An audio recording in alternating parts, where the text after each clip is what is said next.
നമ്മൾ ആദ്യം പത്രവാർത്തയിൽ നിന്ന് തുടങ്ങിയാൽ ഇന്ന് പ്രധാനമായിട്ടും പത്രങ്ങളിൽ നിറഞ്ഞു നിൽക്കുന്ന വാർത്തകൾ എന്തൊക്കെയാണ്? മനോരമയിൽ യാത്രയാണ് സൂചിപ്പിക്കുന്നത്. ശുഭാംശു ശുക്ല നമ്മുടെ സുരക്ഷിതമായിട്ട് സ്പ്ലാഷ് ഡൗൺ ചെയ്ത വാർത്തയാണ് പ്രധാനമായിട്ടുമുള്ളത്. കണ്ടു, കീഴടക്കി, വന്നു എന്ന തലക്കെട്ടിലാണ്.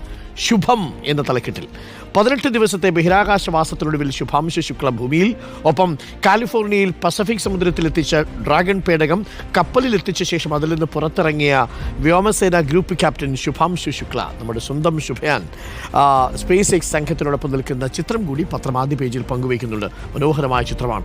ഇത് കൂടാതെ മറ്റൊരു വാർത്തയായി മനോരമയിലുള്ളത് നിമിഷപ്രിയയുടെ വാർത്തയാണ്. ആശ്വാസം എന്ന തലക്കെട്ടിലാണ് മനോരമ ആ വാർത്ത കൈകാര്യം ചെയ്തത്. നിമിഷപ്രിയയുടെ വധശിക്ഷ മാറ്റിവെച്ചു, ആശ്വാസം. അതേപോലെ 5 വർഷം ഒറ്റ ബാങ്ക് വഴി കടന്നത് 2700 കോടിയുടെ കള്ളപ്പണം.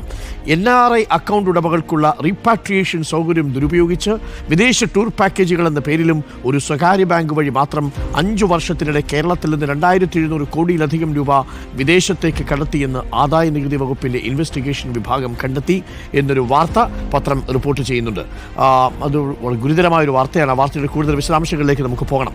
കീം നിയമപ്രശ്നങ്ങളിൽ ഇടപെടില്ലെന്ന് സുപ്രീം കോടതി പറഞ്ഞതും പത്രം വാർത്തയാക്കി മാറ്റുന്നുണ്ട്. മാതൃഭൂമിയിലേക്ക് എത്തിയാൽ ശുഭാംശു ശുക്ലയുടെ വാർത്തയുടെ തലക്കെട്ട് ശുഭയാൻ എന്നാണ്. ശുഭാംശുവിനെയും സംഘത്തെയും വരവേറ്റ് ലോകം. അഭിമാനം വാനോളമുയർത്തി ശുഭാംശു ശുക്ലയും സംഘവും ഭൂമിയെ തൊട്ടു. ഇനി ഗഗയാൻ ദൗത്യത്തിലുള്ള പ്രയാണമാണ്. 3:50 രണ്ടാമൻ ശുഭാംശു പുറത്തേക്ക് വരുന്നത്.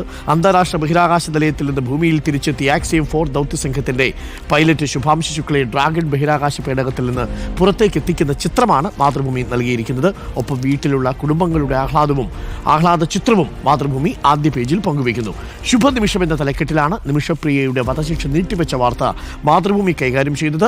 നിർണായകമായി കാന്തപുരത്തിന്റെ നീക്കം സ്ഥിരീകരിച്ച് കേന്ദ്ര സർക്കാർ എന്ന വാർത്തയാണ് നൽകുന്നത്. എഞ്ചിനീയറിംഗ് ഓപ്ഷൻ ഓഗസ്റ്റ് 2 വരെ നീട്ടണം.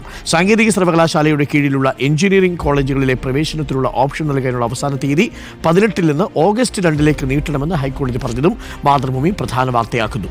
ദേശാഭിമാനിയിലേക്ക് എത്തിയാൽ ശുഭം പ്രതീക്ഷ എന്ന തലക്കെട്ടോടു കൂടിയാണ് ശുഭാംശു ശുക്ലയുടെ മടക്കയാത്രയുടെ വാർത്ത റിപ്പോർട്ട് ചെയ്യുന്നത്. ഭൂമി തൊട്ട് താരകം. അതേസമയം നിമിഷപ്രിയയുടെ വാർത്തയ്ക്ക് പ്രതീക്ഷ എന്ന തലക്കെട്ടാണ്. ജീവിത പച്ച എന്നാണ്. 0ൽ പിടിച്ചുകെട്ടാൻ കേരളം. പാമ്പുകടി മരണത്തിൽ പകുതി ഇന്ത്യയിൽ. പ്രാദേശികമായി പ്രതിവിഷം ഉൽപ്പാദിപ്പിക്കുന്ന പദ്ധതിയുമായി കേരളം പ്രാദേശിക വിഷശേഖരണ കേന്ദ്രങ്ങൾ ആരംഭിക്കും എന്നാണ് പത്രം റിപ്പോർട്ട് ചെയ്യുന്നത്. ഇന്നത്തെ ദിവസത്തിനൊരു പ്രാധാന്യമുണ്ട്. ഇന്നത്തെ ദിവസം ലോക പാമ്പ് ദിനം കൂടിയാണ്. അപ്പോൾ പാമ്പുകടി മരണത്തിൽ പകുതിയും സംഭവിക്കുന്നത് ഇന്ത്യയിലാണ്. അവിടെ പ്രാദേശിക പ്രതിവിഷം ആന്റിവെനം ഉൽപ്പാദിപ്പിക്കുന്ന പദ്ധതിയുമായിട്ട് കേരളം പോകുന്നു എന്നുള്ളതാണ്. അപ്പോൾ ഇതൊക്കെയാണ് പ്രധാനമായിട്ടും നിറഞ്ഞു നിൽക്കുന്നത്.